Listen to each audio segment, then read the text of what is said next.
This is Andrew with Jodo Home Inspections.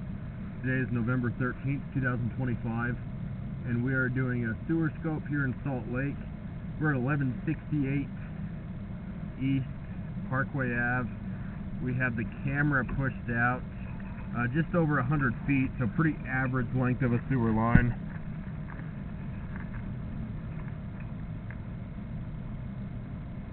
So this first connection point is called the nose-on.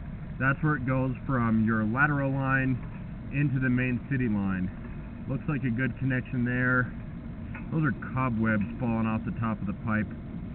Honestly, never a bad thing to see, because that means that it hasn't recently backed up, at least not enough to hit those cobwebs. That's not a cobweb, that's a piece of debris.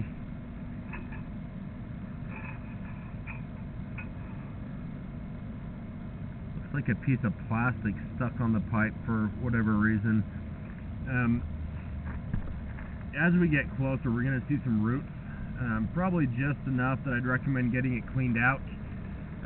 So I won't spend too much time looking at that piece of debris and trying to figure out whether it's going to wash out or not. I'm going to recommend overall to have the line jetted and then have it looked at again. That way all the debris is out. You'll have a better look at the pipe. A little bit of standing water here. That could be a little bit of a flat spot, or it could be caused by that offset. You can see where the pipe is a little bit displaced, and that's a spot where waste could get stuck, just like that piece of plastic, or it can cause it to hold some water, where grease can settle more easily. And if enough grease gets stuck, it can get it make the pipe sticky, where bigger pieces of waste can get stuck. And if that continues, it can create a blockage where it backs up towards the house. That was a really small offset, and so less likely for that to happen, but that's what can happen. We're going through different types of pipe. So we've seen some clay. That smooth pipe was PVC. PVC is great to have, but that's probably where they made a spot repair. Here's another spot where they probably did a spot repair. Kind of strange that they wouldn't do that entire piece.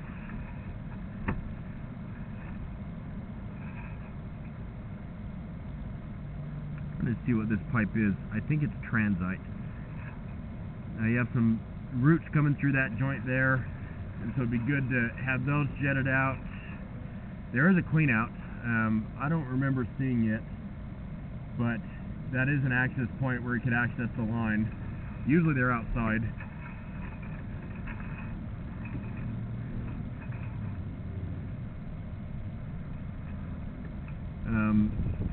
Some more roots growing through that joint. When you have the line cleaned, it's good to have it looked at again. That way you're sure that it's coming through a joint and there's not a break in the line. Overall though, it looks like you've had good grade, which is one of the more important things that we're looking at. You always want to have good grade where everything is draining on its own with gravity.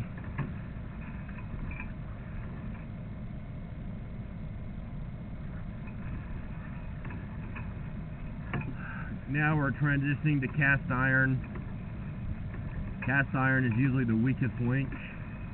It gets real rough and rusty.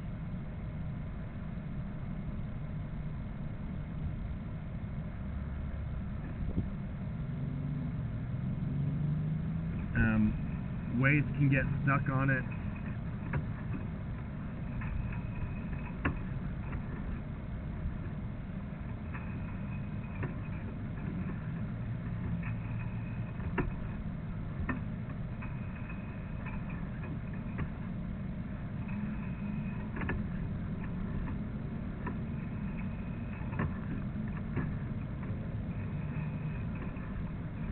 But eventually cast iron will need to be replaced, and this is under the house, and so that's a much harder spot to get to.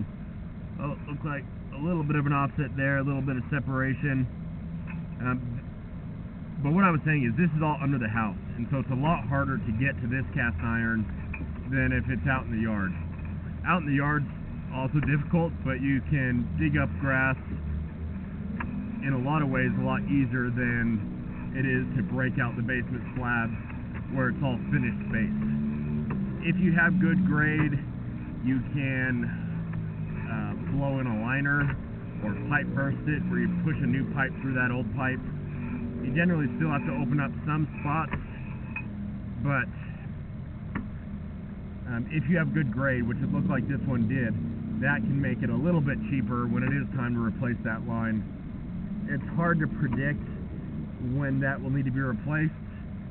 You can clean cast iron and make it a lot smoother, and that'll help it perform and function properly, but you can only do that so many times before it'll break through the pipe, and there's no way to see, just looking at the line through a camera lens, how thick the pipe is. But overall, I would say this line is functioning the way that you want it to be. It looks like you have good grade. You have some offsets, but they're on the more minor to moderate size. I would recommend getting the line cleaned and looked at again. And then lastly, I would recommend getting the insurance on the line. You can get protection through companies like HomeServe, where if it backs up, they will clean it, and if it collapses, they'll put money towards it. They don't cover under the house, though, and that's where you kind of have the cast iron, which is kind of the weakest link. I'm going to end this recording now.